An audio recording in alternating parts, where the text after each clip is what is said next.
Au bout de 20 ans, les États-Unis s'apprêtent cet été à se retirer militairement d'Afghanistan. Ce retrait devrait débuter en juillet et sera achevé au plus tard en septembre. Au bout de 20 ans, le pays compte 160 000 morts, essentiellement dans des affrontements entre Afghans, et aussi 4 000 morts côté américain, des soldats et des contracteurs civils de sécurité. Le tout pour un coût faramineux pour les États-Unis, 1 000 milliards de dollars. Ce retrait est un constat d'échec pour les États-Unis et il pourrait précipiter le retour au pouvoir des talibans en Afghanistan. Ces derniers mois, les talibans n'ont cessé de progresser militairement dans le pays.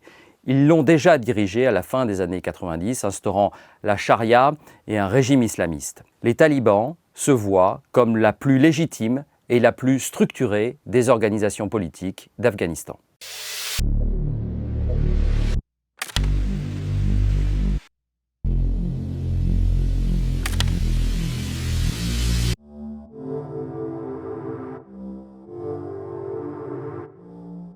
L'Afghanistan, 657 000 km², un peu plus grand que la France, est d'abord un pays enclavé. C'est un paramètre important qui explique une forme de repli sur soi-même. L'Afghanistan est entouré par l'Iran à l'ouest, le Pakistan à l'est et les républiques d'Asie centrale au nord, Tadjikistan, Turkménistan, Ouzbékistan.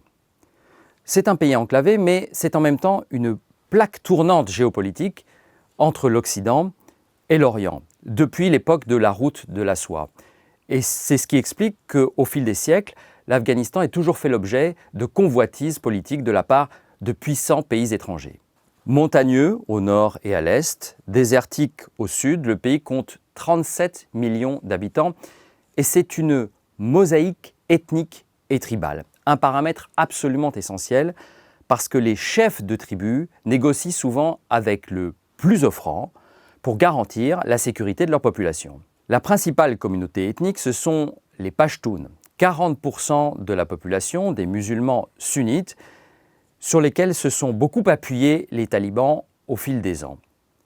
Mais on compte d'autres communautés, les Ouzbeks, les Tadjiks, les chiites Hazaras. C'est aussi un pays jeune, plus de la moitié de la population a moins de 20 ans, autrement dit n'a connu que la présence américaine. Il y a plusieurs Afghanistans. Par exemple, il y a Kaboul, la capitale ultra sécurisée, forte présence internationale. C'est là qu'est le pouvoir civil installé par la communauté internationale. Plus de liberté, notamment pour les femmes. Et puis il y a les zones rurales, souvent contrôlées par les talibans, qui contrôlent sans doute aujourd'hui plus de la moitié du pays.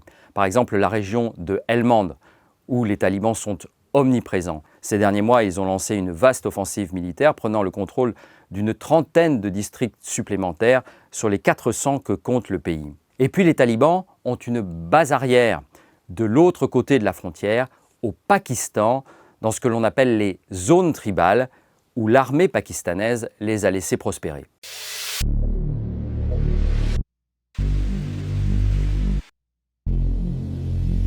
L'Afghanistan a été surnommé le cimetière des empires. Les talibans se voient comme les héritiers de cette tradition de résistance aux occupants. Et c'est vrai qu'au fil des siècles, les Perses, les Grecs, les Moghols, les Britanniques s'y sont cassés les dents, et enfin l'Union soviétique qui a fini par se retirer du pays à la fin des années 80. Il s'en est suivi une guerre civile, à l'issue de laquelle, en 1996, les talibans ont pris le pouvoir. Les talibans, ce sont littéralement les étudiants en religion formés dans les écoles coraniques, les madrasas du Pakistan. En 1996, ils accèdent donc au pouvoir et instaurent un régime islamique et abritent les bases arrières d'Al-Qaïda. C'est pour cette raison qu'après les attentats du 11 septembre, les États-Unis vont attaquer l'Afghanistan.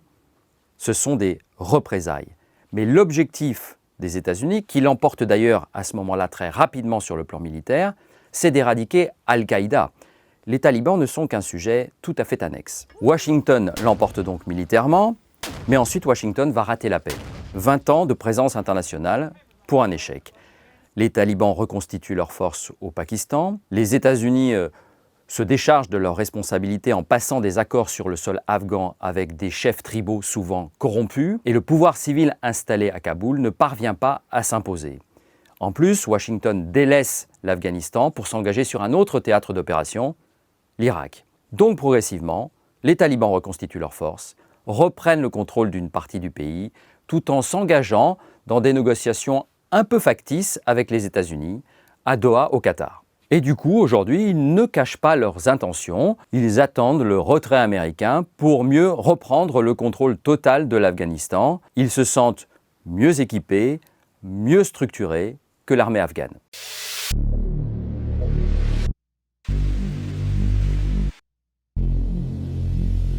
Les talibans ont une position simple. 1. Nous sommes chez nous. 2. Nous sommes cohérents juridiquement. Ils se voient d'abord, non sans raison, comme un mouvement de résistance nationale à l'occupant.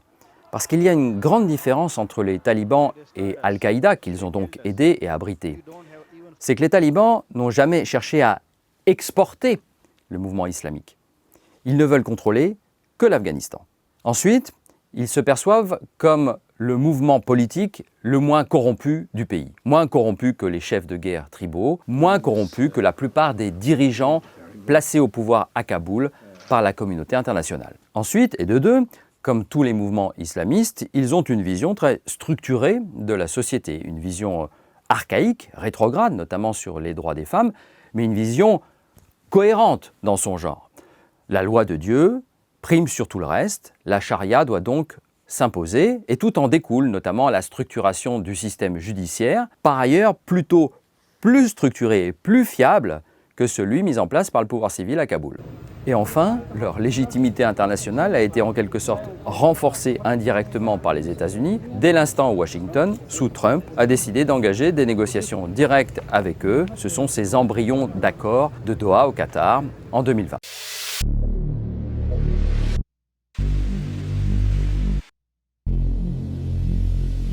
Les talibans contrôlent une grande partie de l'économie de l'Afghanistan, une économie essentiellement agricole. Et cela inclut notamment la culture du pavot, donc de l'opium. L'Afghanistan est de loin le premier fournisseur mondial d'opium. Et il faut mesurer que cela représente une ressource importante pour de très nombreux paysans afghans. La position des talibans sur le sujet a d'ailleurs évolué. Au départ, quand ils sont arrivés au pouvoir, leur chef, le Mollah Omar, était décidé à éradiquer la culture du pavot, notamment pour améliorer l'image de l'Afghanistan à l'international. Et puis progressivement, au cours des 20 dernières années, la culture du pavot est repartie à la hausse, mais attention, aussi bien dans les zones sous contrôle du gouvernement civil de Kaboul que dans les zones contrôlées par les talibans. En fait, ce narcotrafic profite à de très nombreux dirigeants politiques de tous bords. Aujourd'hui, on considère que la moitié à peu près du budget de fonctionnement des talibans dépend de la culture de l'opium, souvent en fait par prélèvement de taxes sur le trafic. Et puis la légitimité économique des talibans tient aussi par effet de contraste à l'échec du gouvernement de Kaboul sur ces sujets. Depuis 20 ans, le taux de pauvreté s'est accentué dans le pays. Plus de la moitié de la population afghane vit aujourd'hui sous le seuil de pauvreté. Enfin, dernier point intéressant, les talibans, quand bien même ils reviendraient au pouvoir, ne voudraient sans doute pas couper les ponts avec la communauté internationale. Pour une raison simple, ils savent très bien qu'aujourd'hui 75% des dépenses publiques afghanes dépendent de l'aide extérieure. C'est d'ailleurs probablement le seul vrai levier, le seul vrai moyen de pression sur les talibans.